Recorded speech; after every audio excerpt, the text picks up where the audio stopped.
would like to ask anything or talk about anything particularly. You want to click on participants. I want to ask something.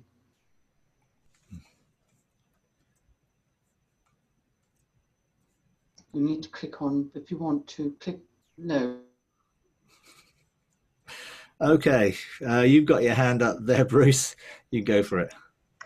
Well, I've been listening to you and Ian for about 3 years, and Daniel, you need and I to practice every day going into the kingdom, and yet it seems like my vision or my ability to perceive is very, very, very limited after like 3 years of practicing. And my son told me that God told him, or Jesus told him, that I see and hear fine.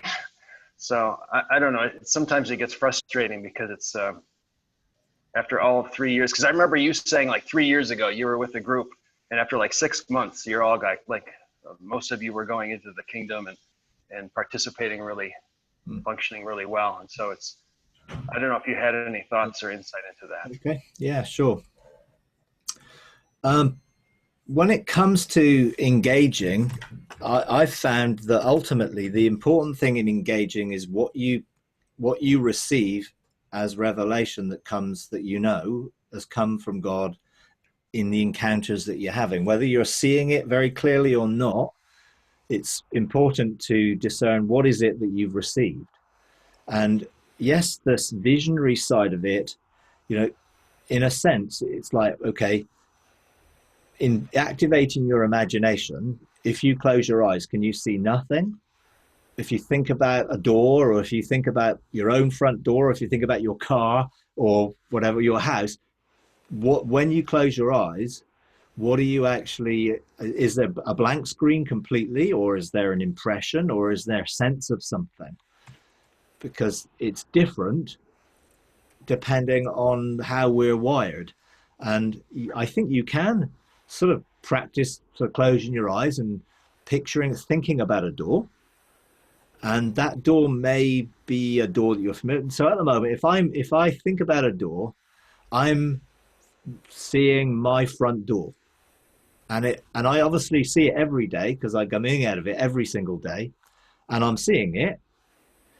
Now, am I seeing it actually seeing it? No. So I'm seeing the memory of what I'm seeing, and in a sort of impression form. So I can describe to you exactly what it is, because it's coming to me in that sort of, I know what it is, therefore I can share it with you. So if you sort of practice that becomes easier to engage the more you do it. But the reality is, when your spirit is engaging, and your soul is consciously looking to engage with it, then ultimately, I think knowing what's going on is the important thing, rather than whether you see it or hear it or perceive it or imagine it, because you're not actually imagining it. It's just that's the screen or the method that you're receiving some sort of perception. Well, he's taken me, actually, because all I really know to do is to go to Eden, just because of the way you described it. And so I go there and I have some good times, and I've been introduced to some interesting characters, and I've met wisdom, and they've actually taken me to a few interesting places. Yeah. But it's like I've said to him, it's like seeing in a mirror dimly, because when I'm with him, I so long to like look into his eyes, to know what it feels like for him to hold me. But it's like I'm there, but I'm not there, and I don't know where else to go, because I don't know how to go anywhere else. And so it's been 3 years of like being stuck. I don't mean to say being stuck in Eden, but I don't know where else to go, and I want so much more. Okay. Well, there is obviously a lot of other places to go, but they're encountered the same way as you encounter Eden. If you're encountering there, how did you first encounter that? You used sort of a doorway to go through it, which was probably an activation or sharing, hey, you can go through your first love gate or whatever. You just do that exactly the same with all the other places. So if you want to go to the throne of grace, you think of the throne of grace and you go there, in the same way. you know, because you have an invitation, come boldly to the throne of grace. You know, it's you know, the tree of life, you know, the tree of life with the river of life flowing. In a sense, it's exactly the same process. If you can engage in the garden, then ask Jesus to take you. And you said he's taken you to various places. Just ask him where you want to go, or ask him where he wants to take you, and be more proactive about the experience. If you want to, like the courts, if you want to go to the mobile court, do you sort of function in the mobile court? If you've done I've that? tried. I have really tried. Well, it's the same basic thing. It's like you go into Eden, you convene a mobile court. Now, the important thing is not whether you see it all in glorious technicolor movie thing, but whether you perceive what's going on. So, you know, most of the time, I'm not seeing anything from a visionary perspective because my eyes are open and I'm journaling what I'm doing. But I'm there, and I could describe to you in a visual expression where I am or what I'm doing, but I'm not actually seeing it, but I know it. So, you know, we tend to think, well, the seeing equals the believing, because when I see it, then I know it's true. But the reality is, if I was to do that, I would really struggle to journal, you know, thousands of words every week or whatever, because I would be seeing something and I couldn't write down what I'm seeing. And then I'm trying to focus on what I'm seeing rather than just being, you know. No, I So, understand. I understand the seeing part, because I learned that from you, that seeing is not the thing; it's perceiving and just hearing. yeah. But mobile court is a very good example. So whenever I have to go to mobile court, I have to ask my son, because he seems to perceive very well. And when I go with him, I'm not receiving or understanding anything, and he gets a little frustrated because I'm not able to do that. Okay. I think relax is, you know that, because obviously you're probably disappointed over not seeing so well, and that can create blockages and hindrances. You know, so relax and essentially start with I want to go with you saying, I want to look into his eyes. I want to see more clearly the relational perspective of it, without agenda. You know, without the agenda, then you tend to just relax and just experience or just enjoy or sense. You know, what is, you know, when I engage that, it will be very much is, well, okay, do you anything you want to say? Well, now I don't have to ask, is there anything you want to say? Well, show me. He just does, because we're hanging out.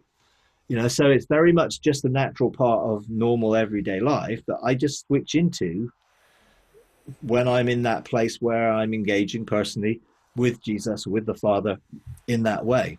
But it's developed over, you know, a long period of time, you know, and it started with me learning to hear his voice, because, you know, that was the key for me. When he could speak to me and I could and really tune into what he was saying, everything else flowed from that place. You know, the visual came later, you know, because I, you know, sat down, had a chair opposite me and started talking as if someone was in the chair. You know, well, Jesus promises to be with us. So I did the same thing that when I was thinking about the thoughts of God and letting his thoughts fill my mind when I'm meditating in a Bible verse or something, I just had a chair and well, okay, you promised to be with me, so I'm going to talk to you. You know, there was nothing there that I could see at that point in time. I wasn't even trying to see. I was just saying, well, I wonder if I can hear in the same way that I can hear when I meditate in the Bible. And I actually found that as I persevered, I heard just the same. So I started off with, is there anything you want to say to me today? And it will be sort of like thoughts would come into my mind. Now, were they my thoughts? No, because they were him saying things to me that I wasn't even thinking about.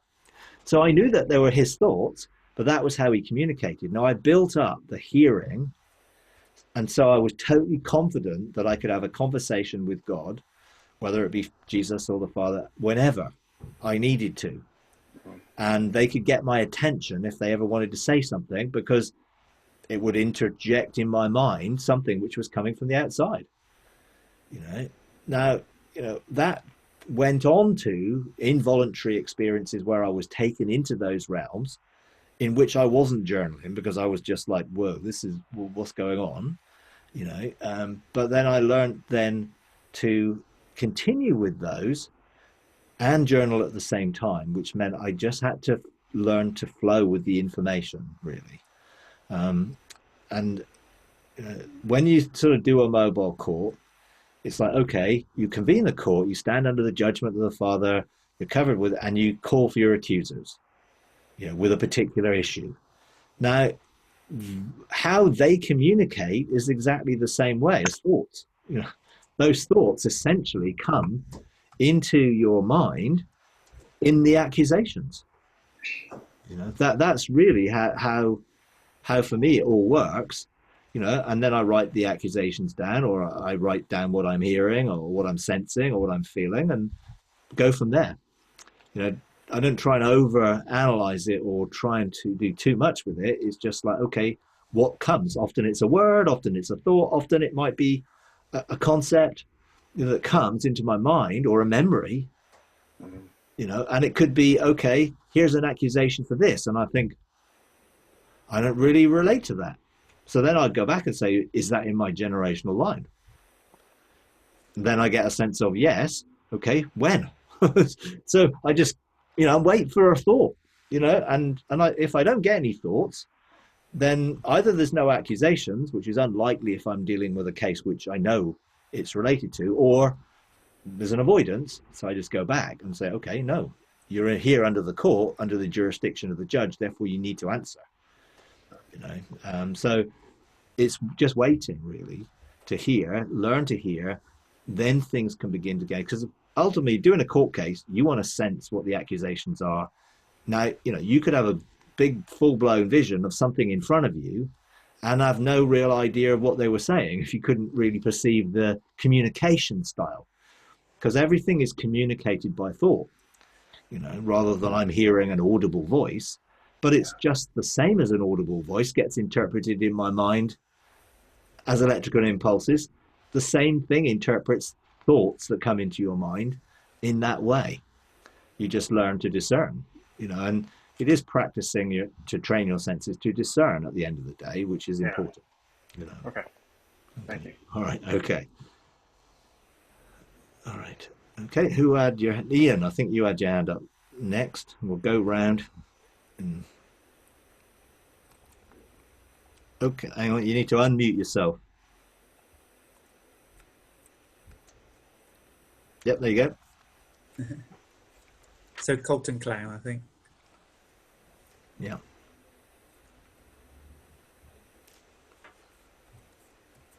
Okay, have you got anything you want to? Yeah, hello. Oh, hang on a minute. Sorry, we're the cold. Yeah, hang on. Ian, are you still, do you want to share anything, Ian, or ask anything? Oh, what, I'll jump in now? Okay. Well, you were the next one who put your hand up. That was all. It was adding really to what Bruce said. It was a similar line, but from a different angle. I've had a few experiences, and I've met this eagle. Yep. That is wanting to teach me how to see.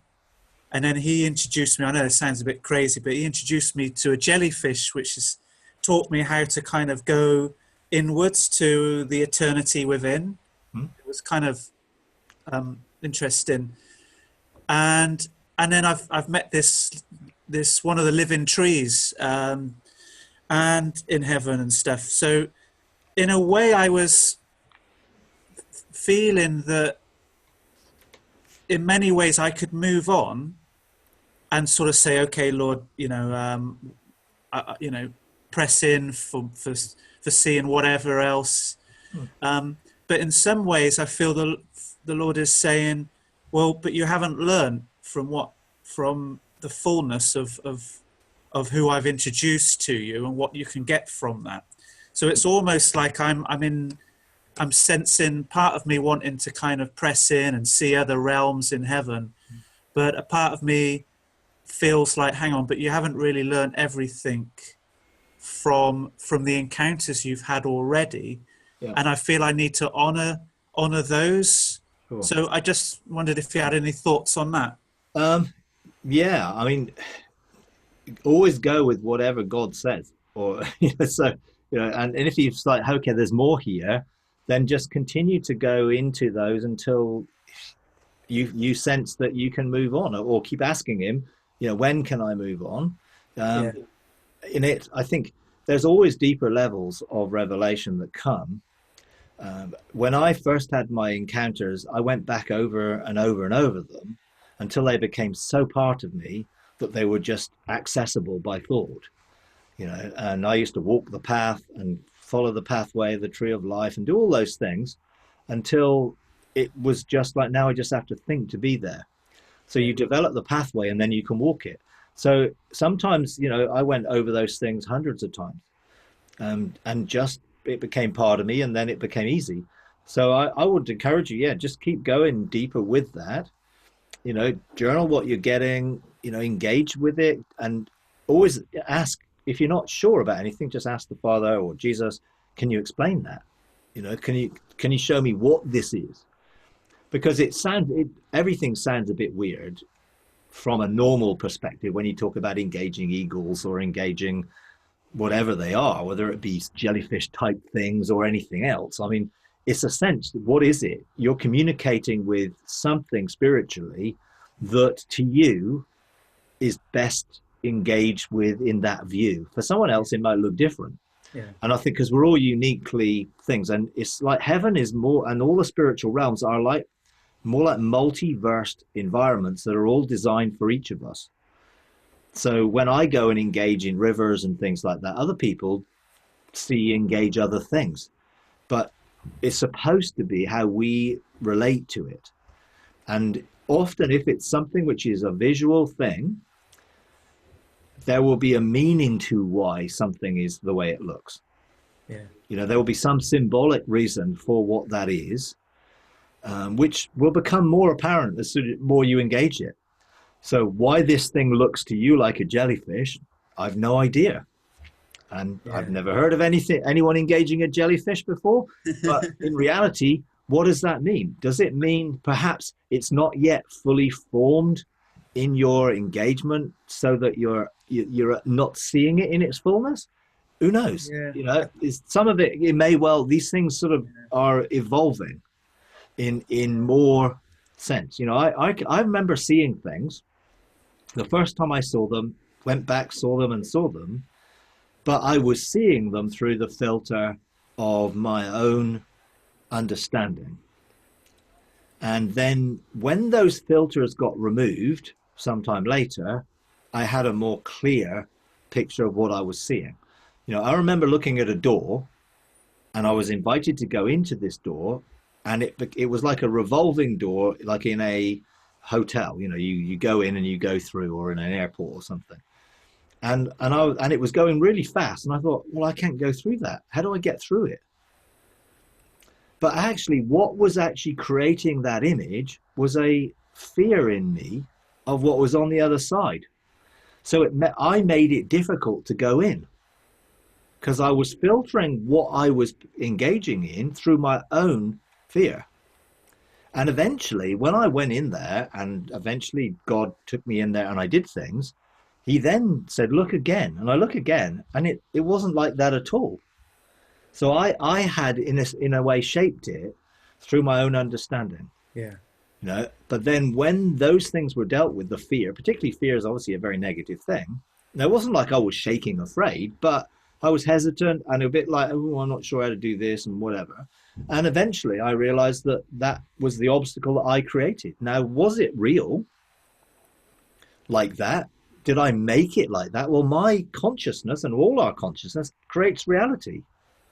So I had created a reality that I was then subject to. And as soon as that reality got reframed without the fear, all of a sudden I saw this as a portal that I could look into even before I went into it. Now that's the reality of what it looks like, but I had shaped it according to my own things, which is why, the process of renewing our minds, of deconstructing our thinking, having some of the frameworks that we have, leaning to our own understanding of things, can create issues in this. Yeah. And I know that can sound, well, what is real then? Well, yeah, what is real? And this is the problem that we face with minds that frame our reality out of memory. And usually it's an encounter with God that shakes that free to bring the reality that is with it in God, rather than the reality that I've been creating. And I found that over a period of time, things have changed the more my mind has been renewed and the more free my mind is from my own understanding of things.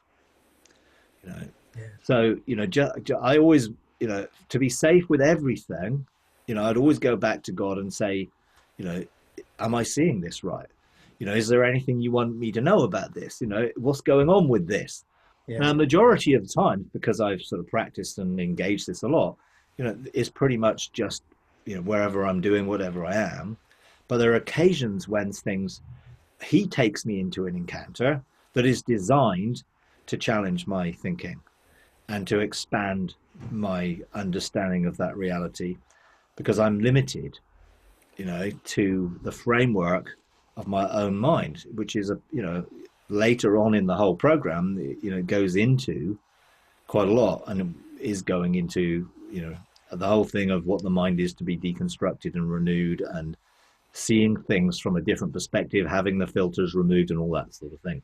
So keep going.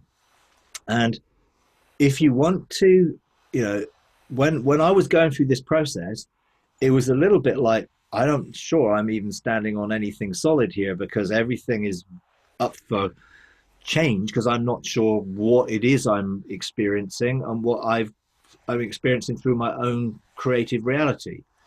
And I went back to God and said, okay, give me help here. How do I measure or discern what is and what isn't?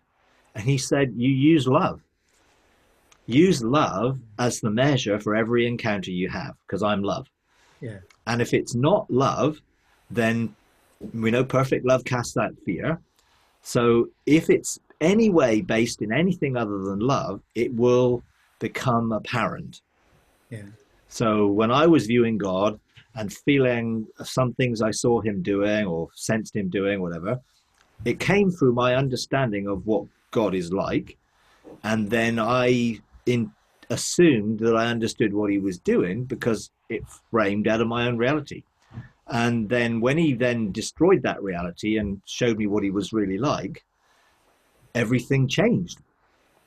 Now, what I couldn't use what I thought I knew about God to understand. I had to go with what he revealed that changed that. And love really was the only really clear thing that could never change, because he can't change. He's always love. He's always been love.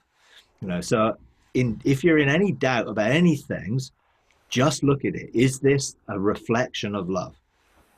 And that gives you the starting point to go back to God and say, am I clearly perceiving what you want me to see here? Am I really aware, or is this a blockage? Now, I didn't understand any of that when I first started engaging back in 2010 and slightly before in things.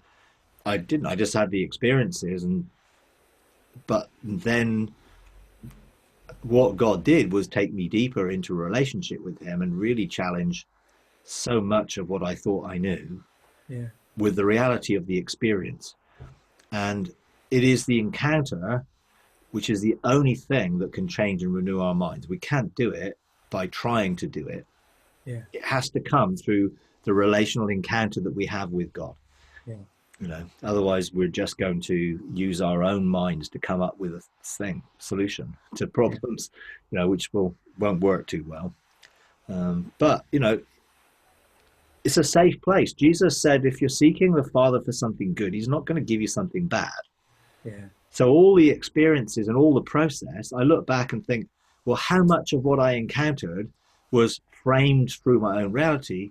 Quite a lot of it, but he still got the point over to me.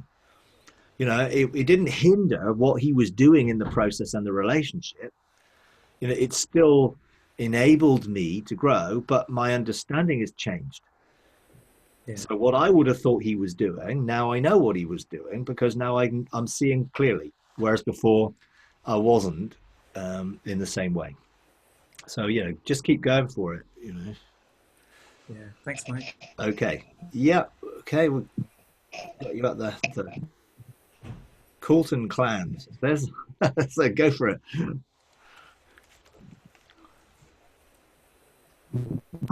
Yes, I partly want to pick up on what's been said already, and partly I was wanting to ask a question.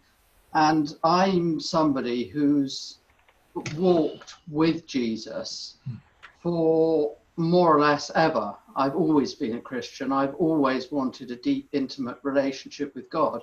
And mostly it's been through the Bible.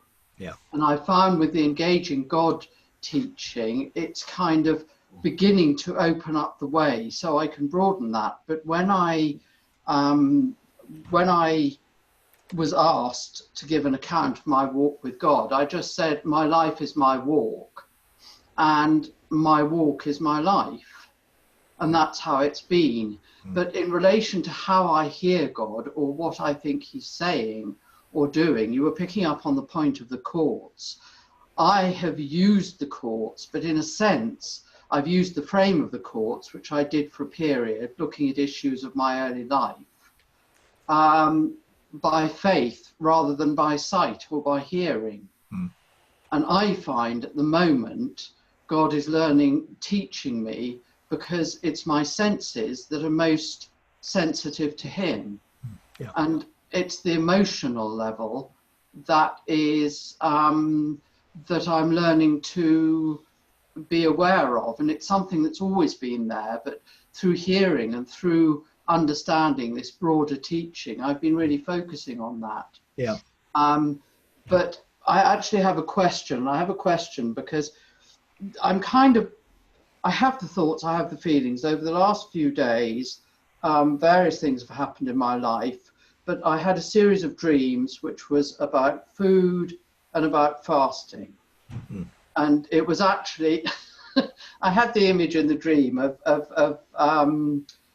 the suffragettes. So this is also political. Now, it might be spiritually political or it might be political, it doesn't matter. But I know that spiritually my pattern of eating is wrong, so it needs to change. And I know that spiritually now God's kind of confronting me with it. But what I'm working out today is exactly what that means for me, because I think it's a partial fast, not a complete fast. But I was wondering, in relation to you, Mike Parsons, about how you actually experienced the fast when you were doing it for 40 days. And whether you felt physically well when you were doing it. Because I've had 2 meals in the last 3 days, and today I'm beginning to feel that I've got less energy and I'm more thirsty and I'm a bit more headachy. So I'm actually thinking, well, I need to change my eating pattern, because I don't think fasting is what it's about. It's about having a right relationship with food, which will affect my walk with God and my authority in God. Sure. Okay. Well, there's a few things there. God always responds to faith.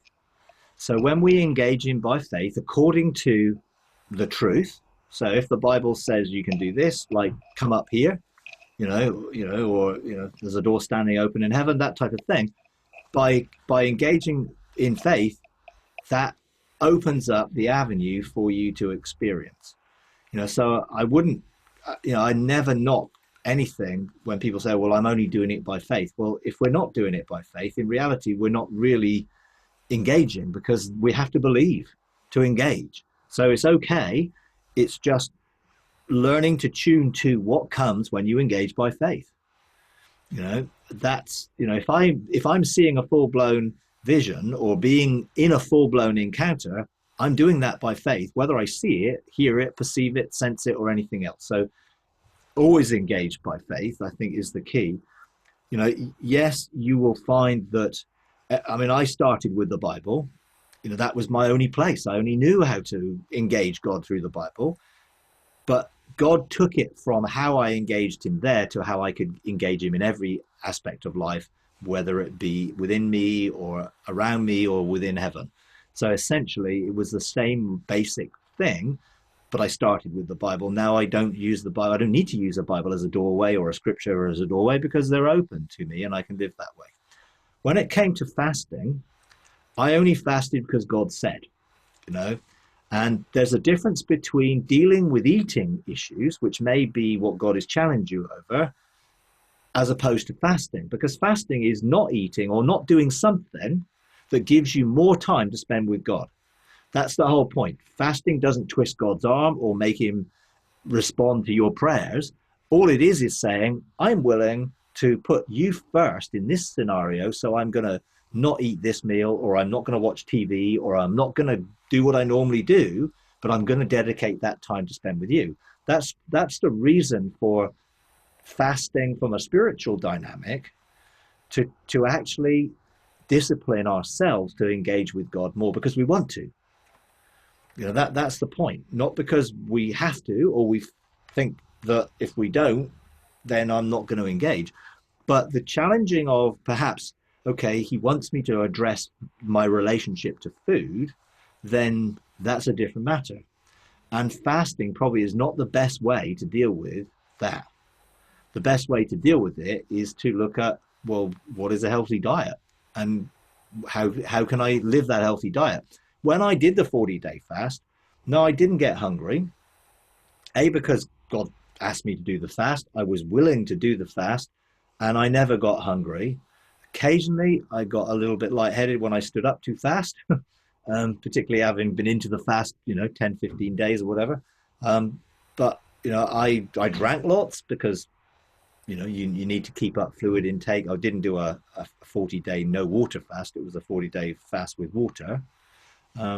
And I didn't have an issue with food. I also prepared before I did the fast, in that I cut out lots of certain foods just because I didn't want to have any withdrawal from certain. I don't drink tea, coffee, or anything like that. So I never had any issues. But I cut down on sugar because I thought, this might be a problem.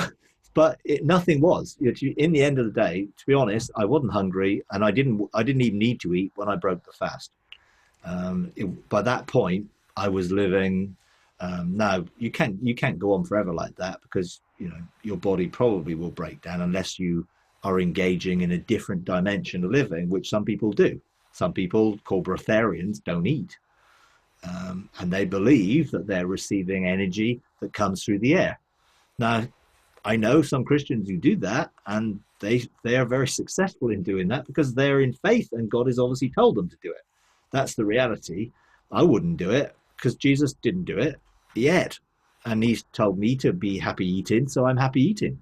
But I do try and measure a healthy lifestyle as well as a healthy spiritual lifestyle. So I prioritize my time with God.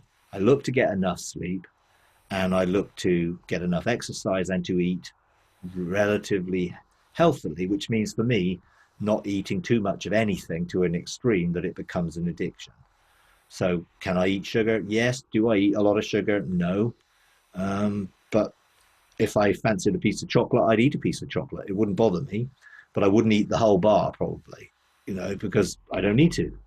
So some of it is, if you can do a court case, then one of the cases that I did, and I've done with people, is to take your body to court and look to hear what accusations your body might have against you. Now, there's a bit of a risk in a sense, because, that might come up with lots of things. But in reality, there may be things that we're damaging ourselves unnecessarily. And if we're aware of it, then we have the authority of the court to change. Trying to change without having the power to change is really hard work.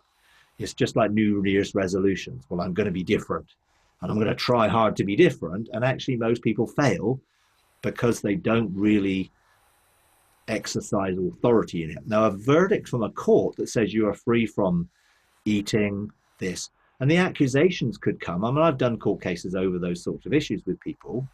The accusations could be, well, you're eating too much of this, or you're doing that, and whatever. But it's why. That's the underlying thing for everything that we look to deal with in our life. It's the motivation that's underneath it. And that, when looking at early childhood or life and whatever, those are the issues which usually come up. Either personal issues, it's generally nature, nurture, or trauma that affects how we live. And that might be nature. So it's come through our genetic parental lines. It could be spiritually as well through generational lines. And it could well be nurture, which is the way we've been brought up. And people who get hurt, damaged, don't get loved, tend to have something missing in their emotional needs. And we look to try and meet those emotional needs through the world in which we live, and it affects us or damages or hurts us. And then we end up with problems because of that.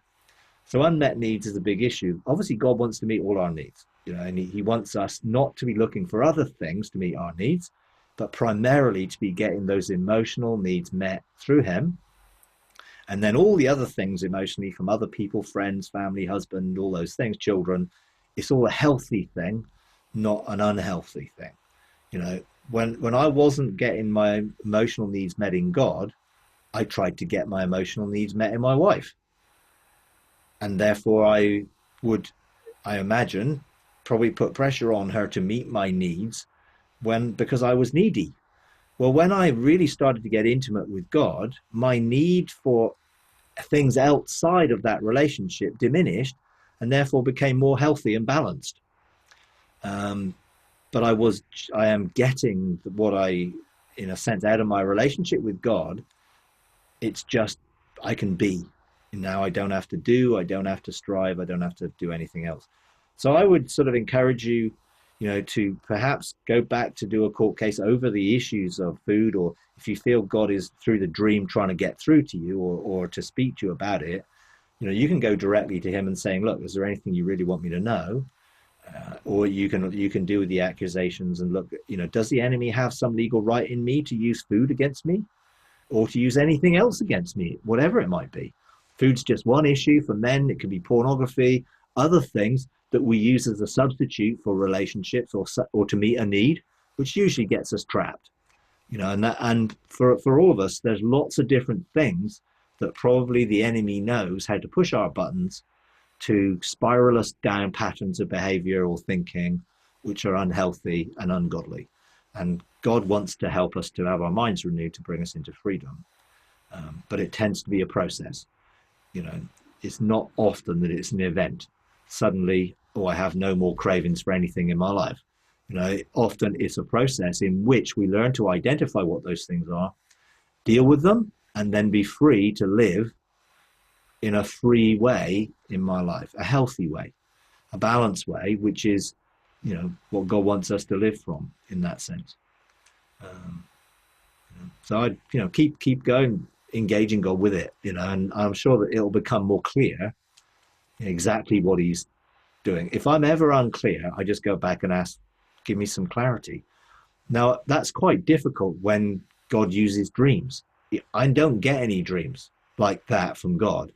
I can't even remember actually getting any dreams full stop, really, but very rarely. So he doesn't really speak to me that way. But I know he does for people. Now, whether that's because that's the easiest way because we're asleep and we can't get in the way or block what he's trying to communicate, but often it comes in a very sort of cryptic type way. We're not quite sure exactly what the dream means. It's open to interpretation, which is why then if I was to get a dream that I wasn't sure about, then I would take the dream back to God and ask him, can you clarify this to me? What are you trying to say? Are you trying to say this? Now, again, what do you get back when you say those sort of questions? You may get thoughts, you may just get feelings, but ultimately you need to be at peace. And it's peace which really rules as an umpire over, am I really sensing what God's saying? Am I clear or am I doubting? That sense of peace. I wouldn't do anything unless I was at peace. So 40-day fast, I was totally at peace with that because I was totally knew that God told me to do it. Had I ever done anything like that before? No, I'd done a 7-day fast once many years before. Fasting is just not something I particularly thought about. But this was just, I knew, and I therefore prepared, and I knew that I will be able to do it. I had no doubt. So I went into it knowing that I had the power to do that no matter what it took, and, yeah, I lost quite a lot of weight, because you do when you don't eat for 40 days, and when I broke the fast, I did it carefully because you're not supposed to overeat, and I found that there were certain things I never liked after that, just lost the taste for quite a lot of things. Just changed my, taste buds, really. Some things I just didn't like so much. So yeah, go for it, really, but do it relationally. I would encourage everybody, when you're looking at being transformed or going through a process of transformation or being your mind renewed, don't try and do it formulaically or systematically without the relational following what God is unveiling and revealing. Otherwise, it can just become a formula, and then we strive. Well, I need to have my mind renewed, so I'm going to try. Well, my mind is best renewed when he gives me an encounter which changes what I believe. So it's so easy. If I fight against that, it's because there's a mindset or a blockage, a belief system which is hindering and opposing, where you get cognitive dissonance. My encounters revealed this, my thoughts didn't. They weren't in alignment, and therefore I felt at odds with myself. Then I have to choose, am I going to come into alignment with what I've experienced, or am I going to fight for what I think my beliefs are? Well, I learned very quickly to give up the fight, to maintain my beliefs rather than what God was revealing through the encounters of experiencing him in love. Because that changed me and changed my beliefs and changed how I saw the world and other people. So, yeah. Okay, who's next? Agnes, I think you got your hand up there. Hi, it's Anushka.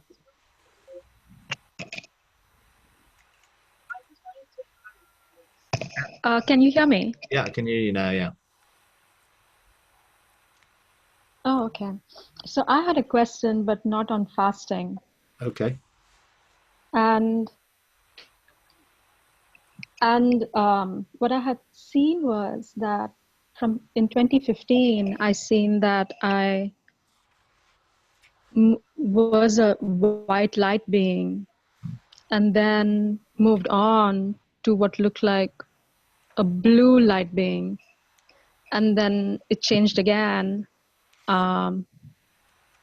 Beginning of last year, into this being that doesn't have a form, and I seen like hexagons with spaces in between, and it was huge. It was huge, and that was me. And Okay. it really sounds strange because I've never said this in public. That's okay. And so I'm wondering, what is it when it comes to functionality, the difference between being what I commonly hear a blue light being? Because even when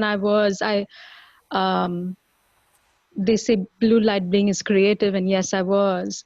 But then moving on to this being where it's like this particle form, or you take any form. And but I noticed that when I am with people or when I'm near a throne, then I don't consciously do it. I just have a form at that time. And then other times I don't have this form. Okay. So do you have any idea? And it was like so huge, like a galaxy or something. I'm not quite sure what I became. Yeah. Yeah. Okay. You could explain that.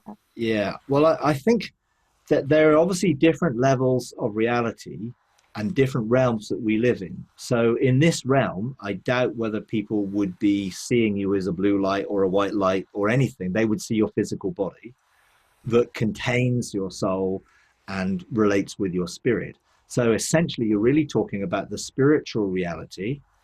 Yeah. And as we become more connected to God, connected to eternity, connected to who he made us to be, the vast sum of his thoughts about us and all those things, it does change how we view ourselves and how we perceive ourselves. Mostly when people first go to heaven or engage the spiritual realms, they see themselves with a vestigial image of their human form, because that's what we're used to relating to. That's our grid of reference.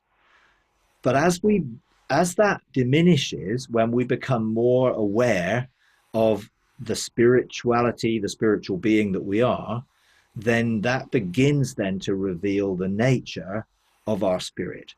And our spirit functions in this realm with our soul and body, and our spirit is not limited to this realm. Obviously, it can engage in the realms of heaven, and we can live in multiple realms when we learn to do that.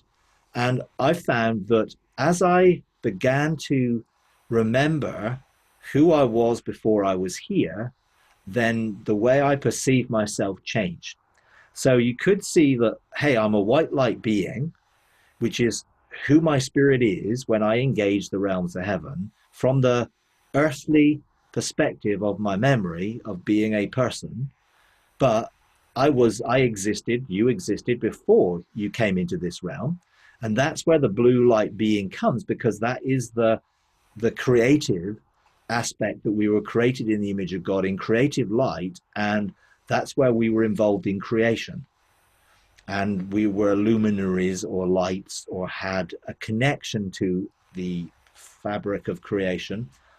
And then when you begin to go deeper into that, you find that you begin to connect to the sacred geometry of creation, which is where you get these different shapes, and they're different sort of Metatron's cube, the tree of life, which have particular geometric shapes that again connect us to the dimensions of creation, rather than just the one dimension of earth, heaven.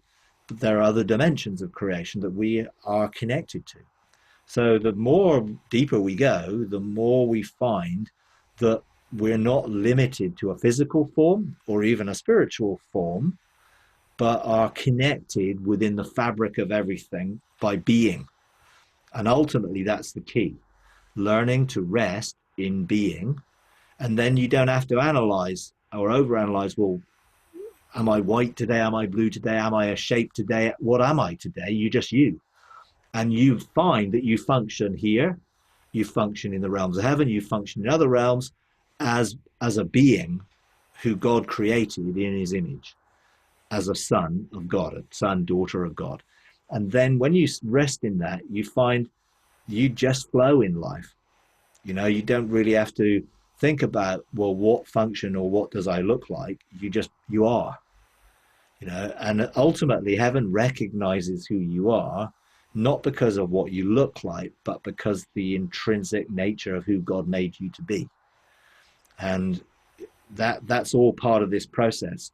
You know, I've engaged in some of these sacred geometric things and found myself having a position within the tree of life, which is, you know, if you look at the pictures, you know, symbols of it, you know, they are, you know, something which is difficult to explain, but you begin to know, you know, and you begin to think, this is something which is bringing me back to who I always was. But there are stages of that process, and I think you're just going through stages of that process to bring you back to a revelation of who you've always been. Then you can begin to relate in how we need to function in different realms, you know, because I think we'd freak a lot of people out if we were suddenly, you know, a geometric shape or a blue being that people saw us in this realm, you know, because they would not used to be picking up that type of stuff. So it's helpful to have a physical frame that people can relate to. But ultimately, we do want to create an atmosphere around us of the spiritual dynamic of who we are, so that people can begin to tune into and connect to God when they engage with us. And so that might be creating an atmosphere of love. It might be creating an atmosphere of peace or joy, having the river of living water flowing around us so people can experience it. Some people have been seen radiating or glowing in certain circumstances, usually within sort of Christian spheres. You know, that doesn't freak people out if it's a charismatic sort of type event. would totally freak people out, probably, if it was the local Methodist church. So the context sort of determines, a lot of how we can be in that way. So I would encourage you just to continue just being. Don't try and overanalyze it, but just become sensitive to. And then, it's like, okay, I would take it back to God and say, what am I connecting to in this sort of shape? Once I was in the Father's garden and I was so at a place of peace and rest that I just lost form. So at the time, this was back in 2011, something like that, I was coming to a place where I was learning to rest and therefore not strive to try and figure things out. And God had to take me through a little journey of doing that. And then I got so much at rest, it was like I was floating, but I was still seeing me in my human form in that realm. And then all of a sudden I was such a state of peace that it was like every particle of my being just exploded out and went out and connected with creation. And I felt such a amazing sense of harmony and disharmony. And it was like, that was the first glimpse that I sensed what it was like before it is what it is now, and has left all the estates and everything it's done. And it was like, wow, I just felt so amazing. And then I sensed the disharmony that we now live in. And as a result of that, it inspired me to want to answer creation's groan. And it really connected me for the first time to who I was before I was here. Now, I couldn't formulate that in a white light, blue light type sense at that point, but I knew that I had been connected to creation before. And now I was reconnecting to it in such a way that I could see the difference between what was then and what is now. And it motivated me. And now I've, engaged that type of thing a lot more times in different ways to reconnect me to my sort of memory of who I am spiritually, as well as the physical memory. And, I went through a process where my mind got remapped. So my spiritual consciousness started to remap my physical consciousness to come into alignment. And that's, I guess, an ongoing process. But I do have some memory, and I do connect, and I resonate with things. So I resonate when I'm in a particular situation, because it was like my being is being excited, if you like, by connecting to something which stimulates it to like, wow, yeah, this is where I am. So, just keep engaging and, and just try and just relax and be. So I think things will flow from there. Okay, who's got their hand up? Jessica, you got your hand up there. Hi, Mike. Hi. Hi, everybody. I had a question, because I know that you've talked before about chakras and yoga. And that's how I started in my whole spiritual journey, was started that way. And then I got some help with getting, aligning my focus on God, which was super cool. My concern is that for me, because I was in that place, and I know that God has a blueprint for everything. And I know the enemy kind of messes things up and twists it. How do you get back to what God had the blueprint for the chakras, for what he had it for yoga? Like how, because I know you have talked about that before. Yeah. There's a fine line there, and it's like, it is. What's okay, what's not okay? Yeah, it is a fine line. And I think, again, the more intimate we get with God, the easier it is to discern by being at peace and discerning the spiritual activity that's going on within something. So in itself, chakras is just really a name for gateways. They're energy gateways within our physical body, which are actually within our soul. And you could say there are soul gates. We talk about the gateways of the spirit, soul, and body. They all have functions. It's just it's been, the name term has been hijacked. Now, you know, God made us with a blood system, a nervous system, a lymphatic system. Why would he not make us with an energy system? It doesn't seem odd to me that we may have meridians of energy and, you know, that within our body, that God has made us that way. Now, sort of normal sort of evangelical Christianity will have rejected a lot of that because it didn't understand it, but it wouldn't have a problem that we've got a blood system, you know, and, you know, or any other actual things that are scientific, because, well, yeah, there it is, you know, but when it comes to that, well, no. So, you know, I don't have any issue with it. What I do issue is it can be used to create entrances for wrong things.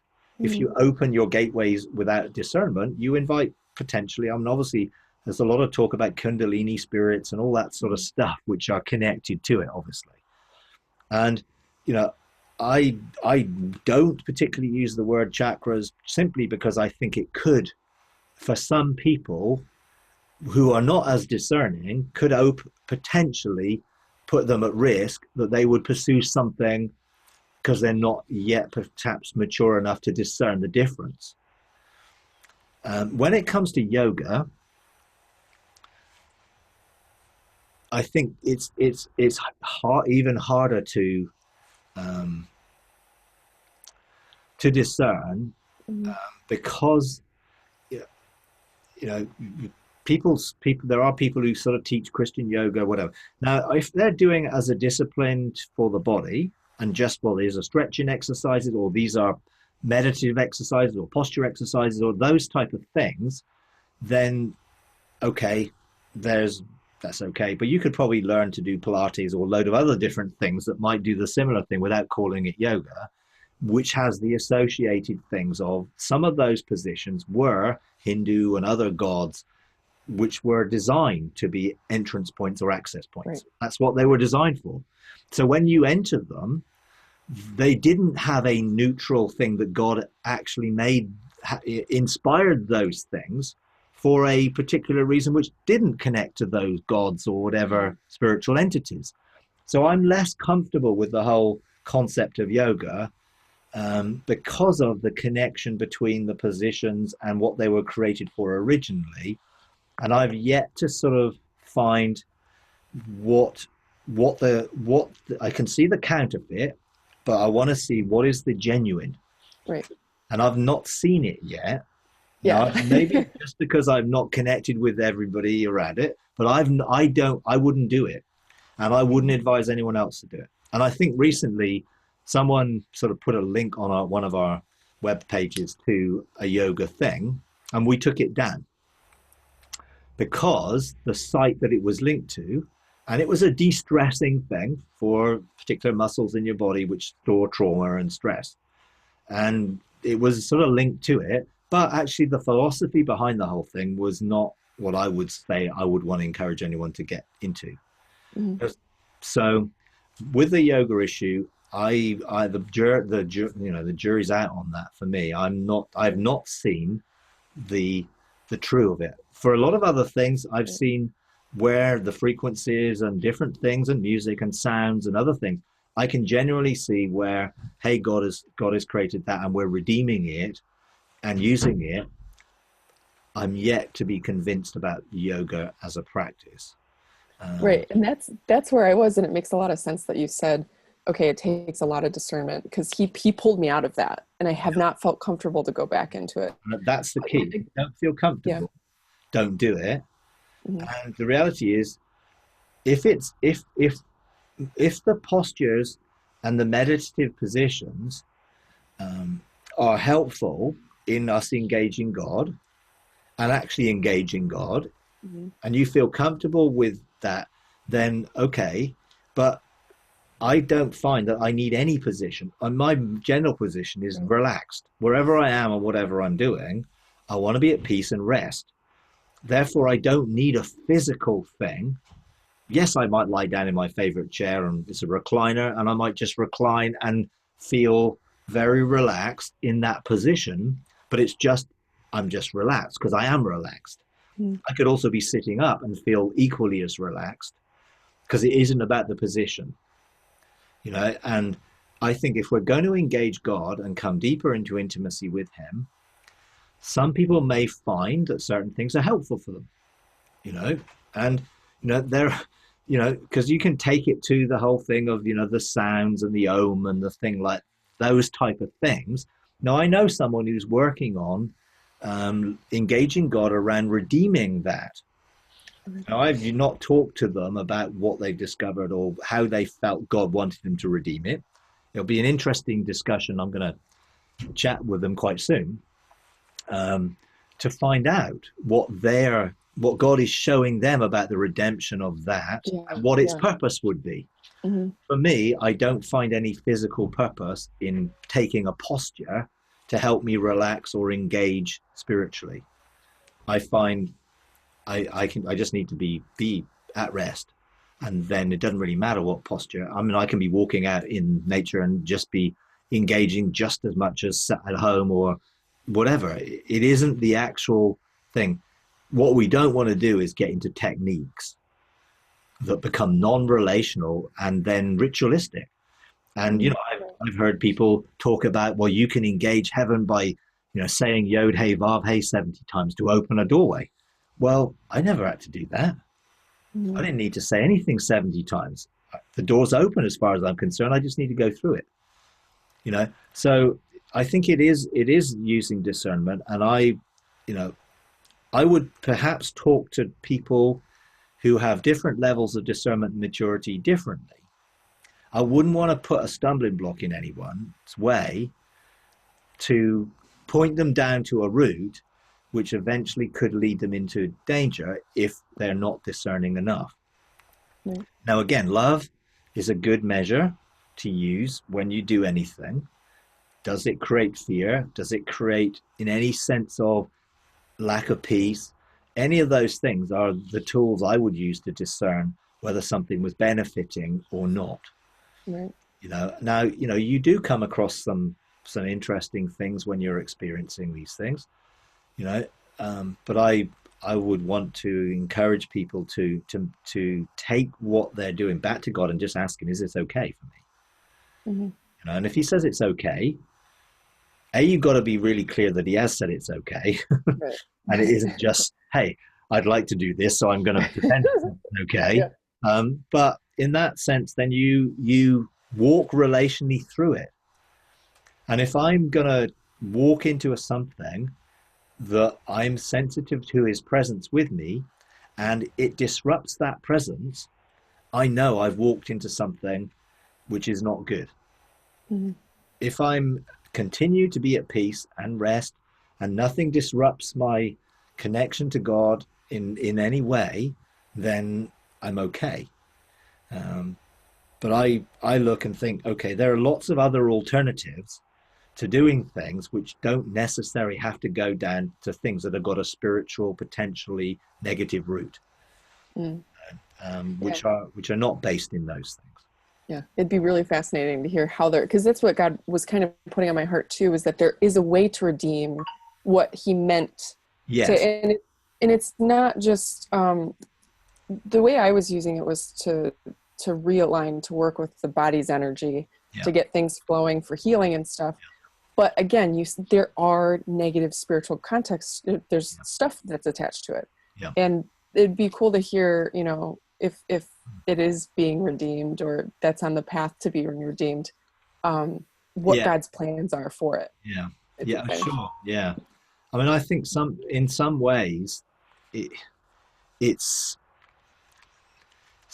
just because something is a spiritual practice doesn't mean that there's a real practice associated with it. Okay. You know, not always, because it's like, well, that might have been totally come out of a spirituality which was not based in a true relationship with God, and therefore it does have no redeemable root because it never ever did. Okay. And that, I think that's where the discernment comes in.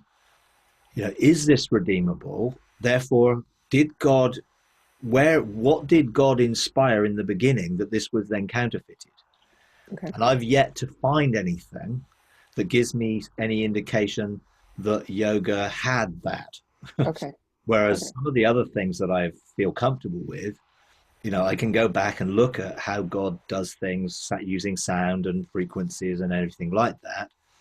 Because I know the sound of his voice is energy, and I know that he spoke things into being, and I know that, you know, there are also some Bible things where music was used to engage spiritual dynamics, you know, so there's a hint there. And I think the key is, you know, I wouldn't do anything unless I was, you know, really clear, and I'm Okay. not definitely over that.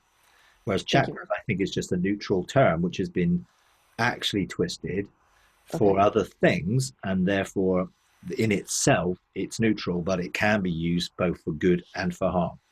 Okay. Thank Okay. you, Mike. All right. Okay, who was next? Agnes, were you? Hi, yes, I do have a question. Yeah, hang on a minute. Yeah, I think. Come on, carry on. I can't hear Can you you. hear me now? I think I was sort of speak. Agnes is Princess Warrior on here. She had her hand up for a while, but I can't actually hear her. So I can't hear you, Agnes. So no. Okay. Sorry, can't hear you, so I'll have to leave that. Okay. Anyone else who's not been at all yet? Want to say anything before anyone else has a go for the second time? Nope. Okay. All right then. I can't think who put their hand up first, so we'll just have to go with alphabetical order. So we'll go with A. Okay. Anushka. So yeah, go on. Oh, sorry, because I thought it was I think Warrior Princess. But yeah, I had a question. What happened was one day I was before the ark, and I had this written mandate, like you usually would see mandates. This mandate was different, though. This mandate, I'm paraphrasing here, Yeah. but it said court of 70, and it also said, and it said court of 70 and legislative assembly of the earth.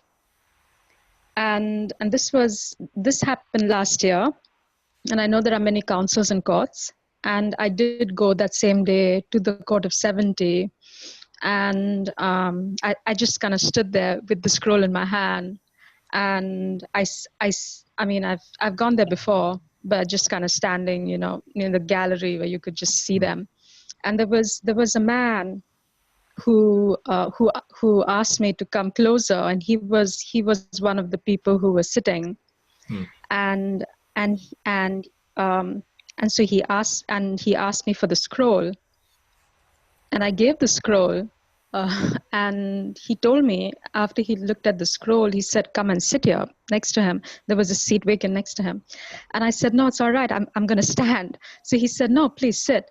And I felt really awkward, but then I sat.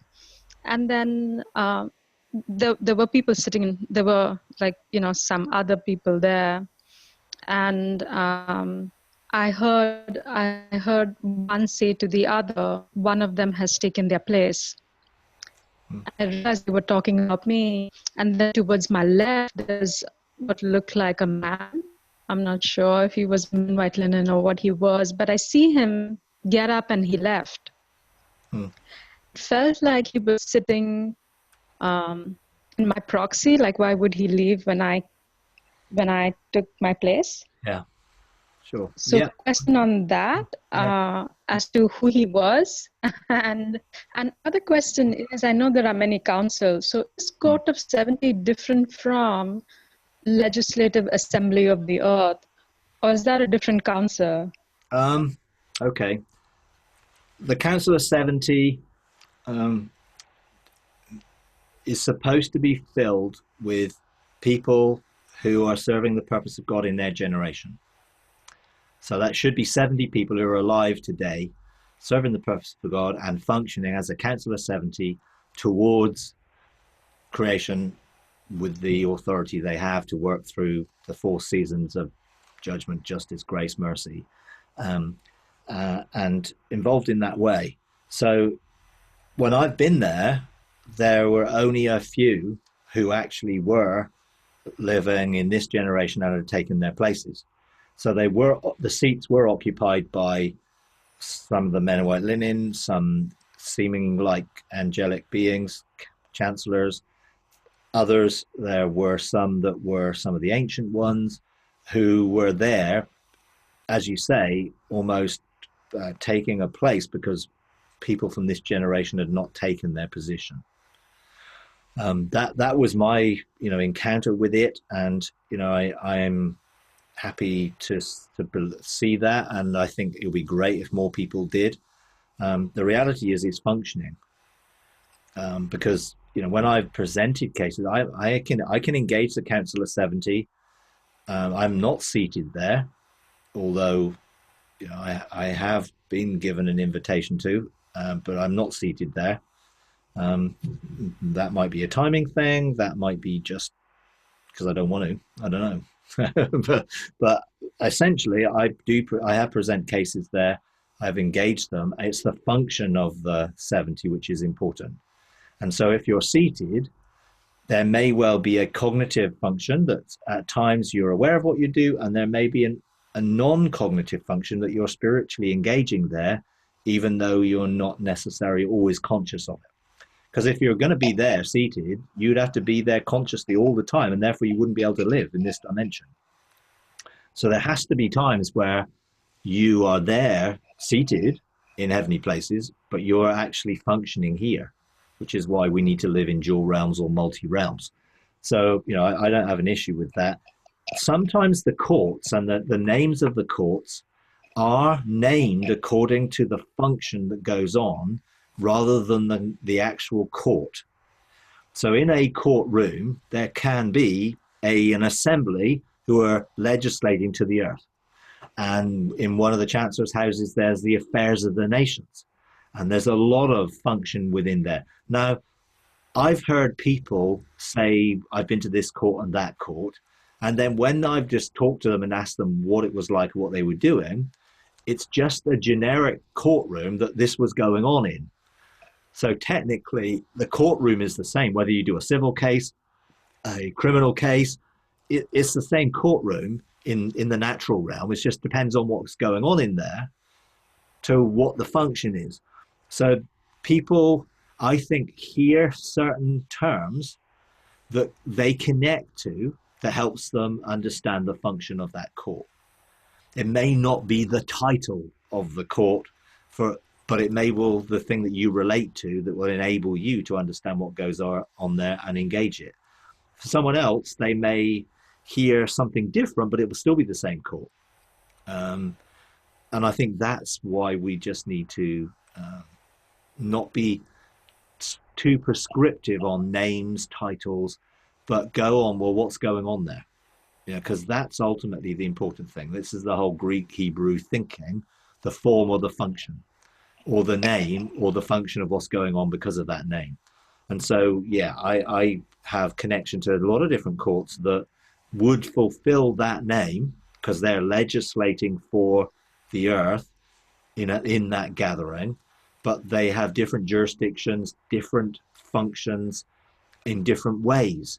Because if you think of the government of the earth from a spiritual perspective, there's, I don't know how many things that could be, governing into or ruling into, and most people don't have access to all of them, or it's not their mandate. So it's very sort of being clear, what am I supposed to do? Now I would suggest that at some stage that does need to be cognitive to give you insight, but it doesn't have to be cognitive all the time for you to be functioning in a place. It's just sort of, I think, going with the flow and seeing what develops and what comes out of it as an ongoing perspective, really. So, I do consciously, in the beginning, I used to consciously go, but then but I then I understood. I mean, I did understand at that point of time that I can be multiple places at once. So I don't need to be consciously doing all that. And I'm that. I do remember instances. I do remember certain things. Even with regards, strangely, it was, I'd say, physics, mathematical formulas. And I had encounters where I could see my spirit grasping so many formulas at once, but my human understanding, I just couldn't understand. But somehow I could see that my spirit was understanding. Yeah, sure. Yeah. I mean, I have lots of spiritual encounters where I don't understand. I don't need to, but I will when I need to. And my spirit can always release what the encounter spiritually engaged to my soul when I need it. And my soul resonates with my spirit, even if I don't understand, because I don't need to understand anymore for a lot of things.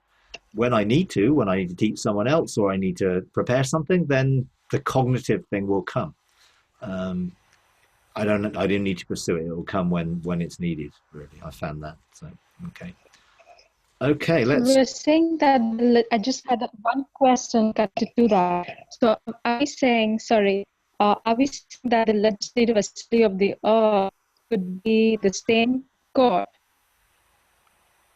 Or it could be the function. Another council altogether. Yeah, it could be, because there are many different expressions of function which are relating to the earth. So the 70 are relating, but they are not just relating to the earth.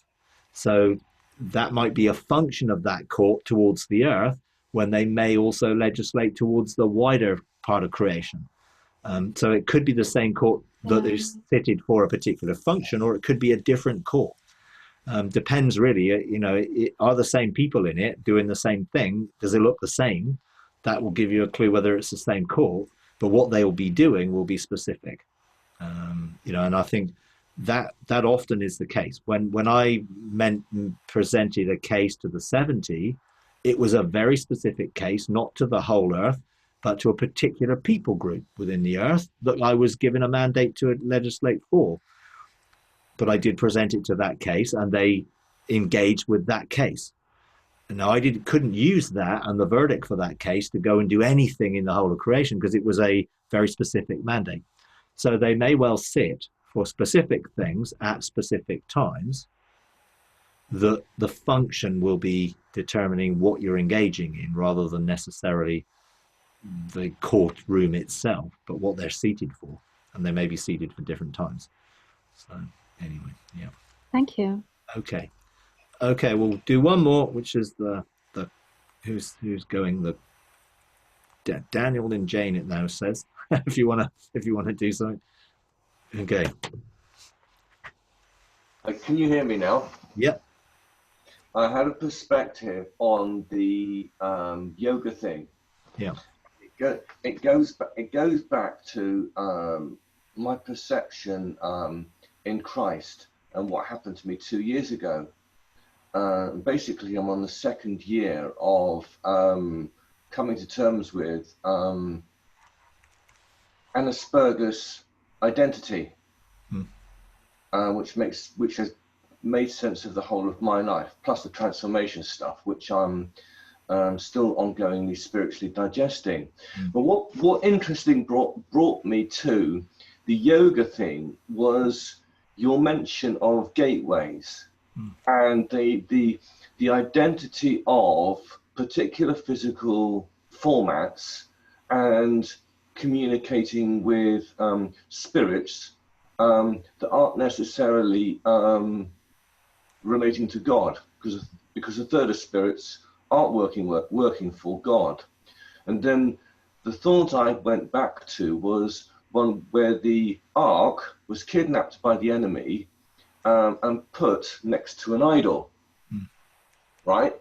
And whether you have an idol that's a Canaanite idol or an idol that's Buddha, it's basically the same thing of the enemy trying to kidnap how we communicate with him. So I would say to the girl, be very careful what you do unless you know in your heart and soul that you're called to do something. Because if you're anointed to do something like Elijah or Elijah, that's different. But then you've got to know in God that you have that calling to sanctify something. Because in Revelation it says that all things, the whole of creation is us calling out to us human beings for the sanctification of it.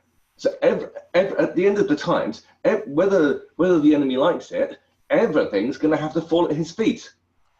Whether they don't have a choice, it's going to happen. Everything, the whole of creation, has to come in line with the glory of God, because that's what the word says. Yeah, there will be the restoration of all things in that sense. I think when it comes to specific situations that you're dealing with, you just have to be aware and be at peace in it.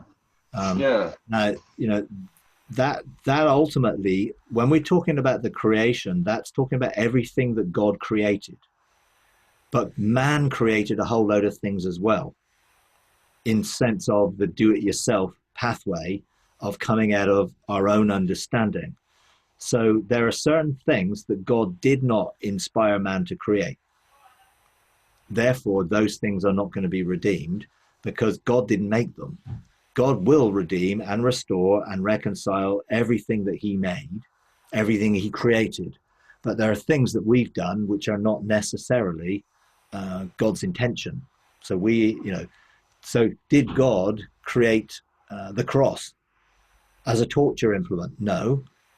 He used it because he brings good out of it, but he didn't create it.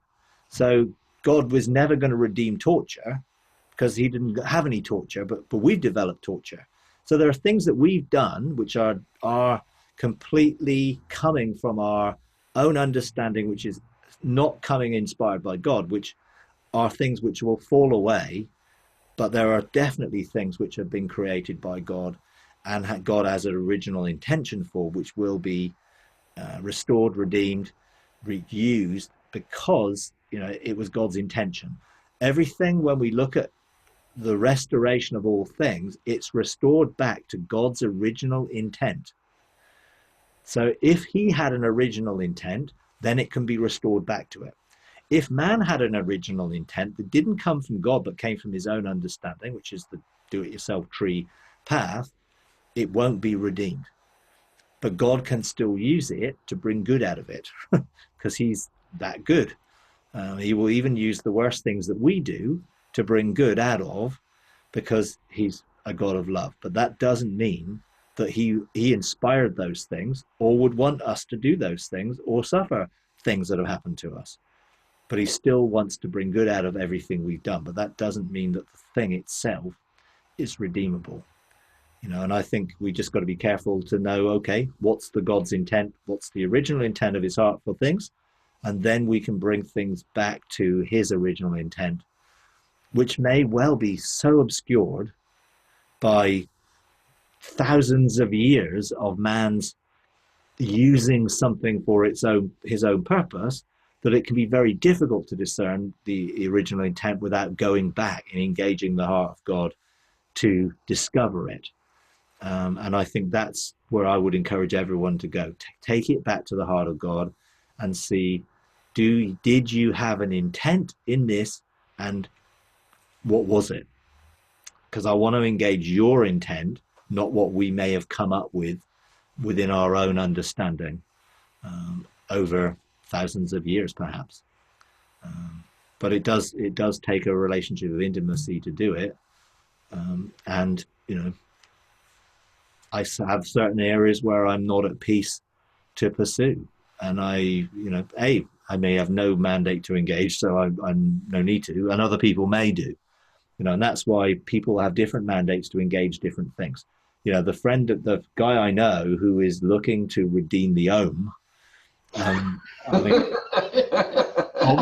obviously he's engaged God to a degree that there was an original intent within the sound that produces, which is connected to creation somewhere. Yeah. But I like your reasoning.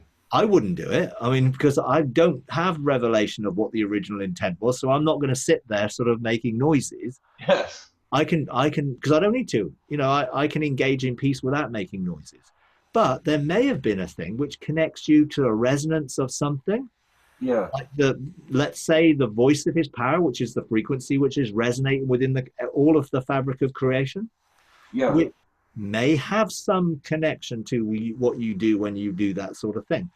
But I certainly don't have any revelation of it, so I would not even go there. But this person is, and I haven't talked to them to find the details, but I have no doubt that if God had an intent for something, it can be redeemed, restored back to that original intent. So, okay. All right, I'm gonna leave it there. We've had quite a long session. Nice to see you all, some of you for the first time. And I'll catch up with you next time. Have a good rest of your day, and I'll see you soon.